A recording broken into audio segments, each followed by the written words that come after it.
नमस्कार साथियों, स्वागत है आप सभी को हमारे YouTube चैनल में। आपको ईपीएस 95 पेंशन के बारे में जानकारी बताएंगे, जो अभी अभी 10 मिनट पहले की खबर निकलकर सामने आ रही है। सरकार देने जा रही है बहुत बड़ा तोहफा। ईपीएस 95 पेंशन धारक बहुत लंबे समय से पेंशन बढ़ोतरी की मांग कर रहे हैं, तो सरकार इस पर एक बहुत ही बड़ा कदम उठाया। तो बताया जा रहा है कि जल्दी पेंशन धारकों को लाभ मिलेगा।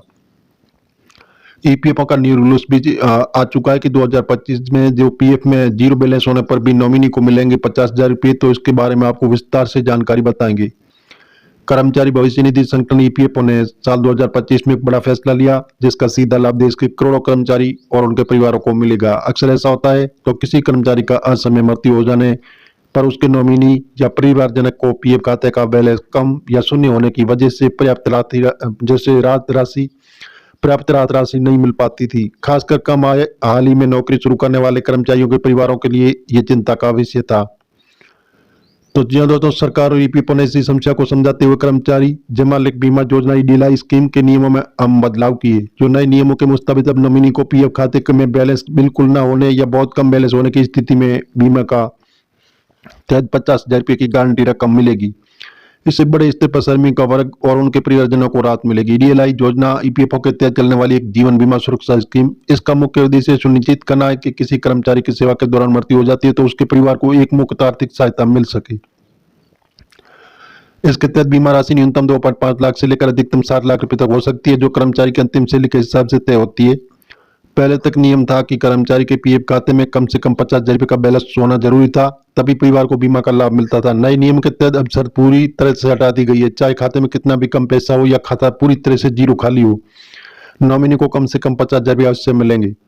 लाभ किन्हें मिलेगा और क्यों, ये क्या है शर्तें? तो नई व्यवस्था के मुताबिक अगर किसी कर्मचारी का निधन नौकरी के दौरान हो जाता है तो उसके पीएफ खाते में शून्य बैलेंस है तो नॉमिनी को ये राशि मिलेगी।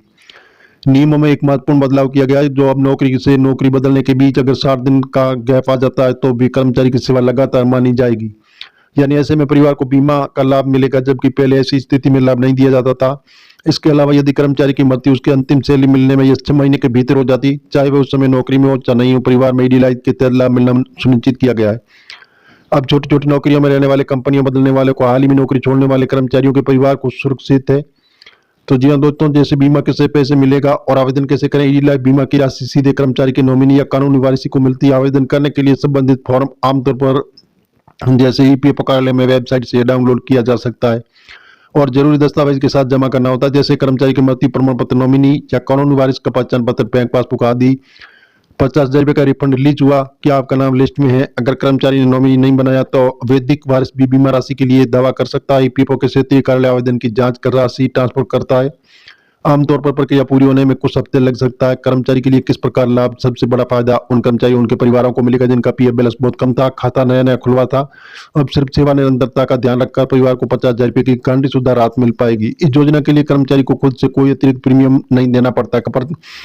कंपनी प्रत्येक माह उसके वेतन का 0.5 ईडीएलआई योजना ईपीएफओ के पास जमा कराती है, जिससे ये सुविधा उपलब्ध होती है। ईपीएफओ द्वारा 2025 में ईडीएलआई योजना के नियम में किया गया बदलाव सुनिश्चित ही लाखों करोड़ों कर्मचारियों के परिवार को लिए सुरक्षा कवच साबित होगा। अब पीएफ खाते में रकम कम होने या सेवा की अस्थिरता को लेकर चिंता नहीं रहेगी। सरकार का यह कदम नौकरी पेशा वर्ग के प्रति सहानुभूति और सामाजिक सुरक्षा की दिशा में एक महत्वपूर्ण जानकारी।